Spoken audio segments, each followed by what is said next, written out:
Halo pemirsa GPR TV dari Sabang sampai Merauke, dari Miangas hingga Pulau Rote. Bertemu lagi bersama saya Poda Azhar Nisak dalam Kominfo Newsroom. Halo pemirsa GPR TV dari Sabang sampai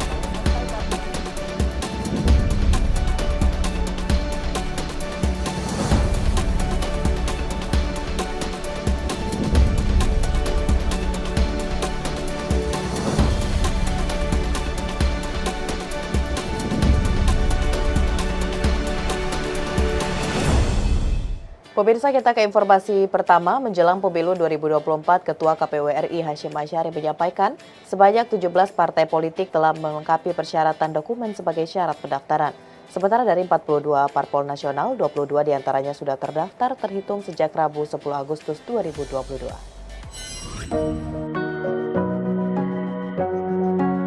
Komisi Pemilihan Umum Republik Indonesia menyatakan 17 dari 22 partai politik yang mendaftar telah lengkap dokumennya dan dapat didaftar sebagai partai politik calon peserta pemilu 2024. Dengan demikian, menurut Ketua KPU Republik Indonesia Hasyim Asyari, sebanyak 17 partai politik tersebut dapat melanjutkan ke tahap berikutnya, yakni tahapan verifikasi administrasi.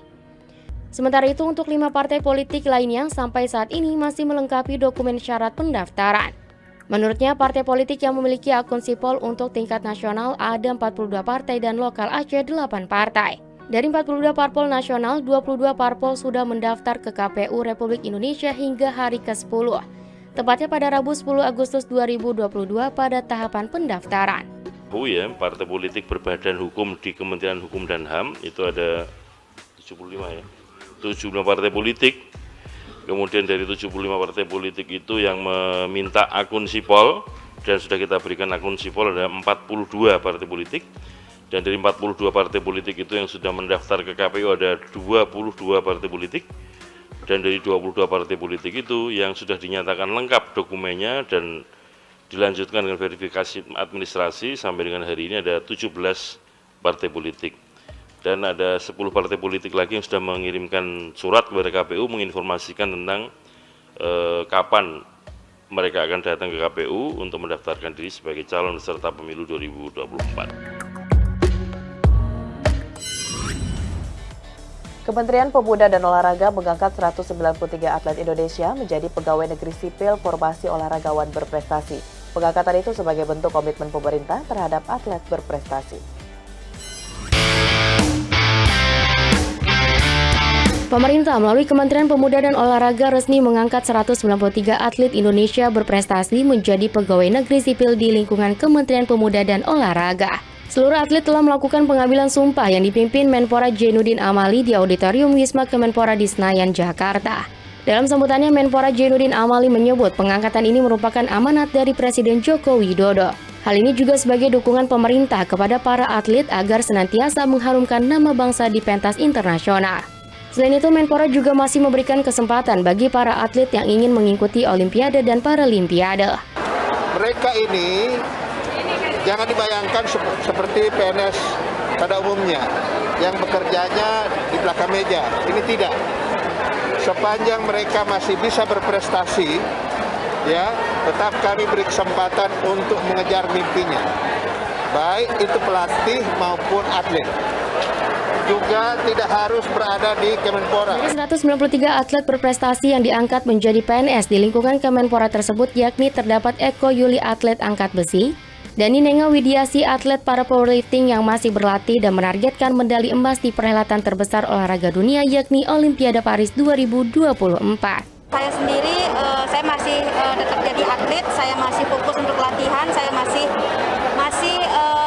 karena mimpi saya masih untuk persiapan saya masih untuk Paralimpik Paris, jadi saya masih tetap latihan di Pelatnas untuk persiapan Paralimpik Paris karena masih banyak ke depan kualifikasi yang akan saya ikuti.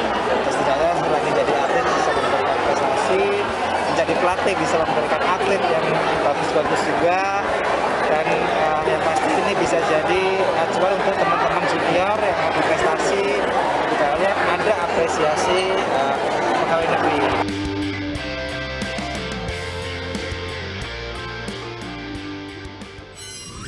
Kita ke informasi selanjutnya pemirsa.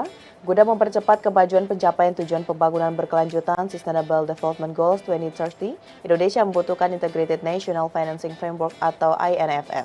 Diharapkan INFF dapat menghadirkan solusi kerangka kerja sehingga berdampak pada capaian SDGs tepat waktu. Staf ahli Menteri PPN atau Bappenas Bidang Sosial dan Pengentasan Kemiskinan, Vivi Yulaswati mengatakan, Indonesia membutuhkan Integrated National Financing Framework atau INFF untuk memenuhi pendanaan pembangunan berkelanjutan atau SDGs menuju 2030. Menurut Roadmap Indonesia menuju 2030, kebutuhan untuk skenario tinggi membutuhkan biaya sekitar 4,75 triliun dolar Amerika Serikat.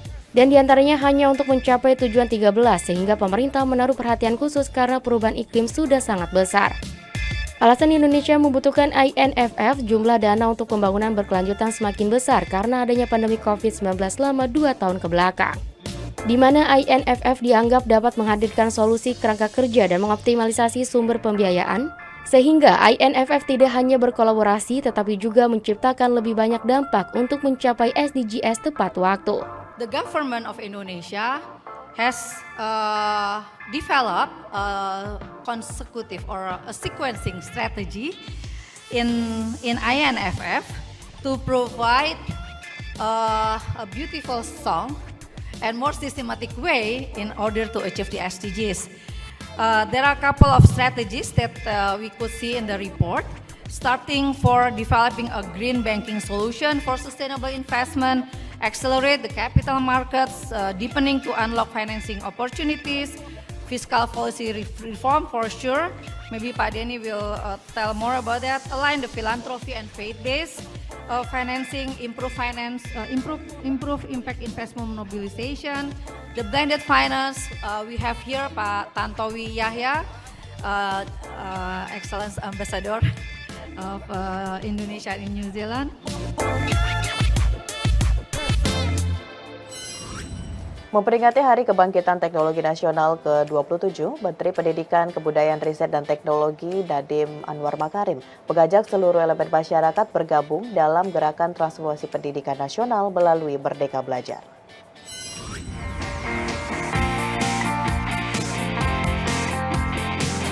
Kementerian Pendidikan, Kebudayaan, Riset, dan Teknologi terus berupaya dalam mewujudkan terobosan program Merdeka Belajar Kampus Merdeka. Salah satunya yakni dengan memanfaatkan transformasi digital dalam bidang pendidikan untuk mendukung implementasi kurikulum Merdeka Belajar yang mampu berakselerasi memajukan pendidikan di Indonesia. Menteri Pendidikan, Kebudayaan, Riset, dan Teknologi Nadiem Anwar Makarim menyebut sudah sebanyak 1,2 juta tenaga pendidik telah memanfaatkan platform Merdeka Belajar sebagai ruang untuk saling berbagi materi. Pada Hari Kebangkitan Teknologi Nasional yang ke-27, Menteri Nadiem juga mengajak kepada seluruh elemen masyarakat untuk bergabung dalam gerakan transformasi pendidikan nasional melalui Merdeka Belajar. 3 tahun yang lalu kita mencanangkan ide untuk benar-benar mendigitalisasi aktivitas kita di Kemendikbud. Dan pada saat itu saya sama sekali tidak mengetahui apakah ini bisa terjadi apa tidak gitu. Tapi ya udah kita komit aja gitu. Tapi ternyata kelihatan sekali the power of platform. Jadi dari semua inisiatif tersebut tuh sebenarnya kekuatan platform itu terbesar. Guru itu bawaannya adalah kepengen belajar, kepengen berkontribusi. Tapi dia nggak pernah dikasih suatu platform di mana dia bisa memamerkan kejagoan dia. Gimana caranya dia bisa menunjukkan inovasi dia. Karena nggak ada yang apresiasi, nggak diapresiasi sama siapa-siapa di daerahnya dia. Tapi dengan platform Merdeka Mengajar, sekarang guru dari Papua bisa diapresiasi sama guru dari Jogja, diberikan komen dan lain-lain.